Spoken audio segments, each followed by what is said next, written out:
কেন সব ঠিক হলো না? কেন সময় আমাদের সঙ্গ দিল না?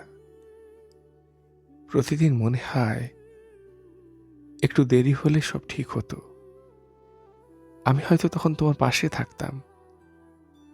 কতবার চেষ্টা করলাম ভুলে যেতে, কিন্তু মনে হয় সবই অসম্ভব ছিল। আমি আফসোস করি আমার নিরর্থক কষ্টের জন্য, তোমার জন্য যে কিছু করতে পারিনি। আমি আফসোস করি যে যে তুমি আজও দূরে, আমি যে কখনো তোমাকে পুরোপুরি ধরতে পারিনি।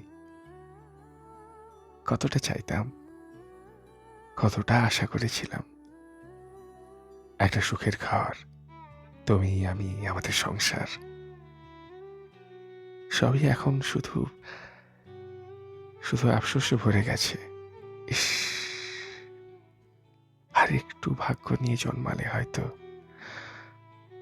হয়তো তোমাকে পেয়ে যেতাম, হয়তো।